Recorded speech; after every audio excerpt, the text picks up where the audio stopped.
You shouldn't have come. The stench of your cheap clothes is ruining my party. Those were the last words my brother's fiancée whispered to me before she deliberately emptied a glass of vintage Cabernet down the front of my white dress. The music died. The crowd gasped. Bianca stood there, smirking, waiting for the tears. She wanted a scene. I gave her a countdown.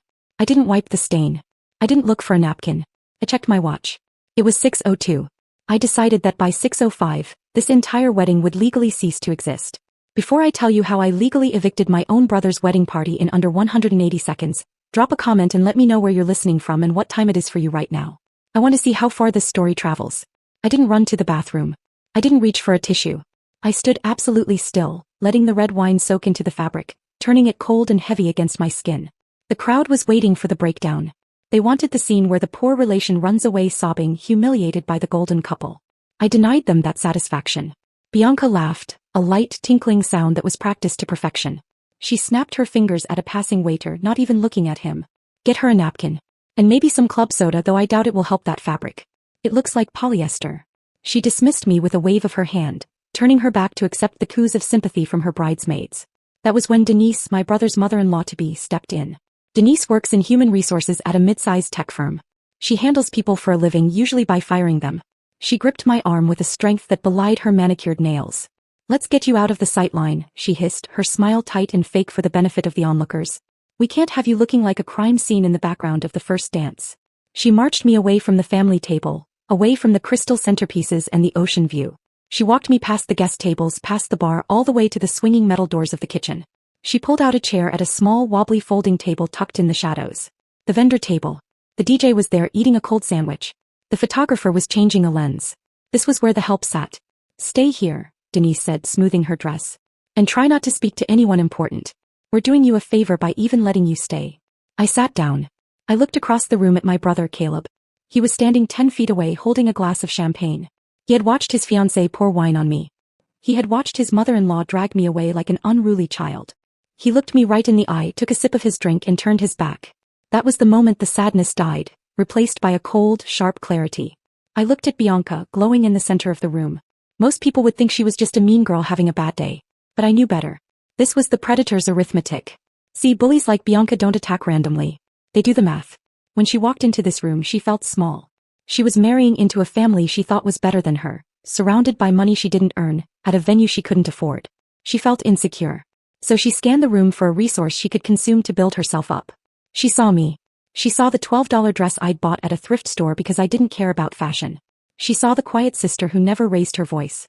She calculated that I was the path of least resistance. By destroying me publicly, she wasn't just being cruel. She was establishing dominance. She was showing my brother, her family, and every guest that she was the alpha and I was the stepping stone. It was a calculation. A primitive, brutal equation of power. But Bianca made a fatal error in her math. She assumed that because I was quiet, I was weak. She assumed that because I sat at the vendor table, I was a servant. She forgot that in the hospitality industry, the vendor table is the most dangerous place in the room. Because that's where the people who actually run the show sit. I picked up the linen napkin from the table. I didn't use it to wipe my dress. I unfolded it on my lap. I watched the staff moving around the room. My staff. I checked my watch again. 6:04. Time to correct the equation. I sat there, invisible in the shadows of the kitchen doors, watching my brother raise a toast to his beautiful, cruel bride. They looked at me and saw a failure. A sister who couldn't afford a decent dress. A girl who had settled for a small life while they chased greatness. They had no idea that they were standing on my dirt. I don't work as an assistant. I don't work in hospitality management. I specialize in distressed commercial real estate. I hunt for dying properties, resorts drowning in debt, hotels facing bankruptcy, assets that banks are desperate to offload, and I buy them for pennies on the dollar. Then I fix them. I bought Obsidian Point 2 years ago when it was nothing but a crumbling liability and a lawsuit waiting to happen. I turned it into the most exclusive venue on the coast. I never told them. I kept my mouth shut and my car cheap because I knew exactly who they were. I knew that if Caleb knew I had money, he wouldn't see a sister. He would see a line of credit. I watched Bianca spin in the center of the dance floor, her dress sweeping across the polished hardwood I had paid to restore. She looked radiant. She looked expensive. And suddenly the invisible ledger opened in my mind. It's a specific kind of accounting only the scapegoat of the family understands. I looked at the crystal flutes in their hands, overflowing with vintage champagne. I remembered sitting in my studio apartment 3 years ago, wearing 2 sweaters because I couldn't afford to turn on the heat. I was eating instant noodles for dinner for the 20th night in a row. Not because I was broke, but because I had just wired $4,000 to my parents to stop the bank from taking their house. I lived in the cold so they could sleep in the warm. I looked at Caleb laughing as he loosened his silk tie. I remembered the day he started his business. He needed seed money. Dad called me begging. I emptied my savings account, money I had set aside for a down payment on my own life, and sent it to him. I drove a car with a taped-up window for 2 years so Caleb could drive a BMW to client meetings.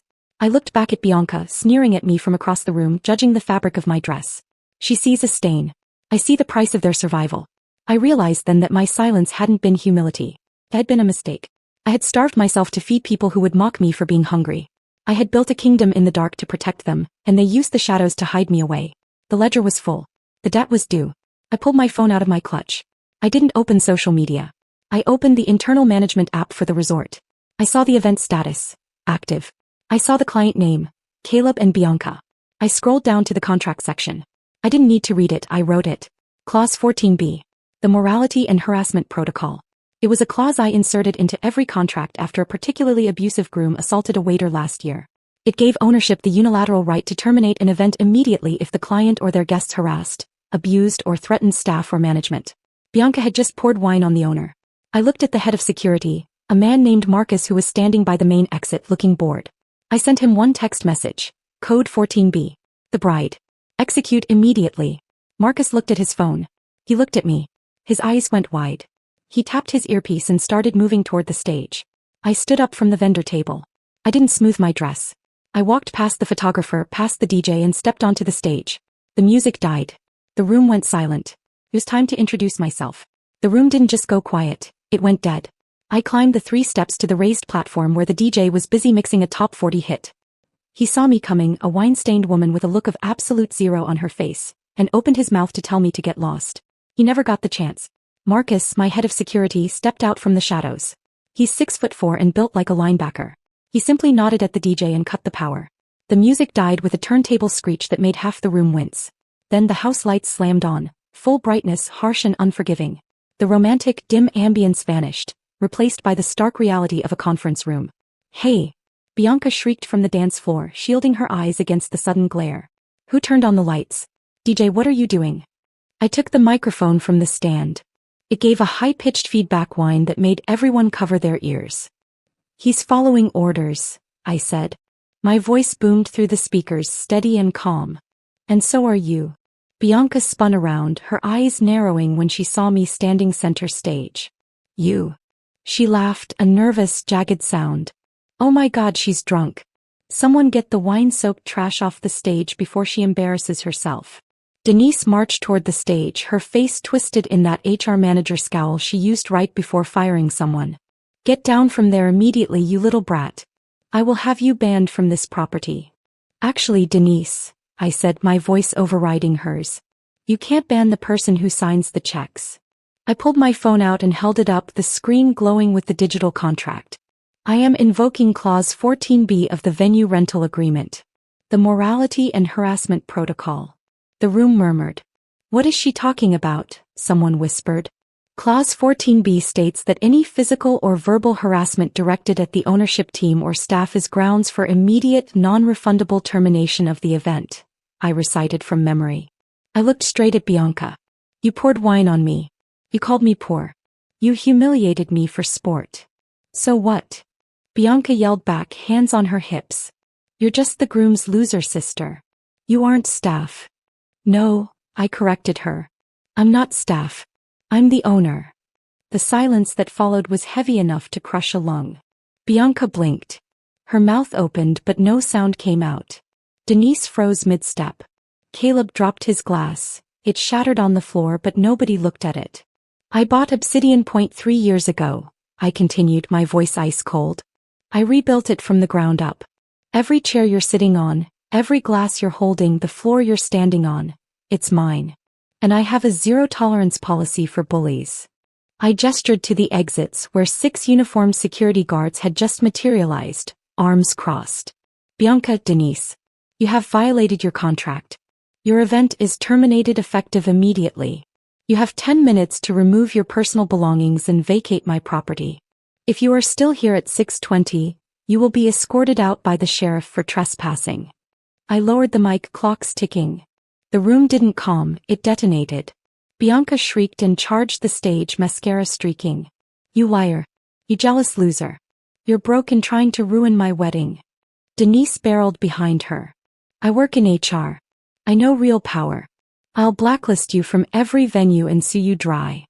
I stayed still and watched high society melt. Then Caleb moved. He ripped the mic from my hand and shouted over the crowd. Don't listen to her. My sister isn't well. His voice softened into false concern. She's off her meds. She begged Dad for rent last week. She's delusional.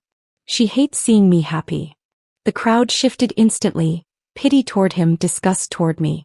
Security, he barked. Get her out. Even my guards hesitated. He was the golden child. I was suddenly the unstable sister. I turned to leave, but Caleb blocked the exit, face inches from mine. You're broke, Belinda. And tonight I'm telling everyone where your money really comes from. He believed every word, because Dad had lied to him too. You really believe that? I asked. I know it, he sneered. Let go, I warned. Or I foreclose. He faltered, confused. I walked to the DJ booth and cast my phone to the giant screen. Caleb and Bianca's photos vanished, replaced by a deed of trust. Borrower, Frank and Martha Sterling. Lender, Obsidian Holdings LLC. Status, delinquent. Gasps. I didn't beg Dad, I said. I bought the mortgage when he begged me. A swipe revealed a second document. Caleb's business loan.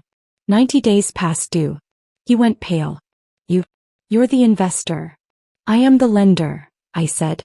I paid for your startup, your car, your ring, and this venue. I showed the ledger, 6 figures owed. I don't pay rent because I own the roof you live under. Silence. You have until Monday to apologize. Or I file foreclosure. He ran, dragging Bianca with him. Denise tried to bluster, but security escorted her out. The guests stared at me differently now. Not the girl in a ruined dress, but the woman holding the deed to their dreams. I poured myself a glass of wine, savoring the quiet. I deleted Caleb, then Mom, then Dad. They could stay in the house for now, but only because I allowed it. They would live each day under a roof built from my money, not my shame. The debt may stand, but the relationship is foreclosed. Sometimes power isn't given, it's bought. I'm Belinda. And this is my hotel.